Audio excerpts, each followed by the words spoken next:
So for a frontal picture, if you can see this picture and this picture, what's the difference you can see? There is a problem in this picture. The picture problem is that the right side is more visible than the left side.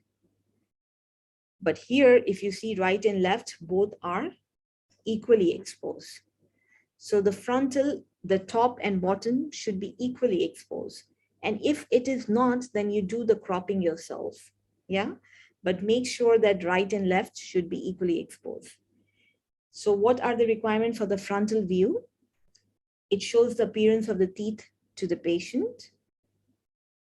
Use large end of the retractors to take the picture. Pulling soft tissue laterally and forward. So you can ask the patient or assistant to put the retractor, push it, the cheeks laterally and forward. Okay, so you can see whole dentition till the end. Okay, that's the rule. And that's the tip. Occlusal, horizontal occlusal frame and bisecting the picture. So you should have the grid on your camera, so you can see that your midline is in middle, your occlusal plane is parallel to the grid. The midline is in center of the frame, equal exposure of the right and left side. Center of the image is contact point of the upper incisor. So there is always a cursor, right? So where you're going to put a cursor, the cursor you're going to put, the center of the image is the point of upper incisors, okay? And the edge of the photo is in the vestibular orius, okay? So if you see this picture and this picture, this one is overly cropped. So I should actually take a little bit down. This one, I have overstretched it. I can cut it up to this point, okay? So your cropping and your dimensions should be perfect. Then coming to the buccal view, giving the details of the malocclusion, close to the maximum occlusion. So all these pictures should be in a biting position, the front one and the buccal view. Horizontal occlusal plane should be horizontal, so they should not be tilted. You have to make it straight, okay? And then you have to tilt your camera so that how you do the basing of the model, even the patient have the curve of his P, but when you do the models, you make the occlusal plane straight. So same when you're taking a picture, you tilt your camera, but make sure your occlusal plane is straight, okay? You can also use the mirrors. The mirror I showed you in the first picture, you can put on the side and then you take a picture of the mirror. This mirror, you can use it when you can't able to stretch too much, then you use a mirror, okay?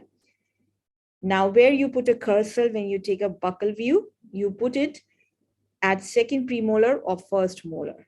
So your cursor should either be here or here. So you need to stretch it so much that your cursor should be in second premolar or first molar. The minimum requirement is you should see the whole of the first molar. If you can see the second molar, it's good. You are fortunate. I can see a second molar, but my first molar should be completely visible. It should not be covered, okay? Then coming to the occlusal view, use the small end of the retractor downward and upward direction. So now you can use one lip retractor, or you can use, like I use this normal cheek retractors, but I use the small ends of it, and I use it upward and downward direction in the middle. So you can, and here you can put upward, downward, and backward direction in the lower, okay? So that you see all the teeth without any distraction of the retractors. Tilt head of the patient backward. Ask patient to open the mouth completely. Touch the upper and lower incisors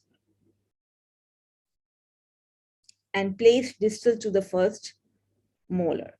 Okay, so when you're putting the mirror, you have to see that your picture should at least include first molar completely and the back as much as you can. So all the teeth should come into the, in the occlusion should be visible in the mirror. Okay, so the upper one is very easy. You can put the mirror as back as you can. But when you're taking the lower picture, taking the third molar picture is very difficult. So even the half of the second molar is coming, it's fine.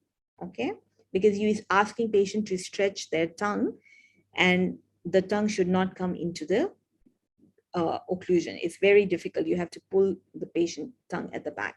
So you should take a rule that first molar should be there and the second molar can come as much as you can. Okay. If you have more number of the teeth in the mouth, you can do the space analysis as well.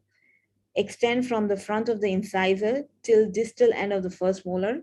Ideally include all erupted teeth. Okay. Now coming to the overjet view, when you're taking the overjet view, you have to, now you're taking a buccal picture, then you bend your retractors, okay? And you put a white background, ask your assistant to put a white background, and you take a picture 90 degrees so you can see the overjet and you see the one incisor, not two incisors, one incisor, and you can measure the overjet perfectly. So you should, what you have to do, you put the white background first, then how you do any of the white paper or anything, you put a background there. Then you use a large retractor to and push the retractors backwards, and then extend the picture from canine to incisor. Okay, so we need to see the canine and the incisors in a maximum occlusion in a side view. Okay, at 90 degrees.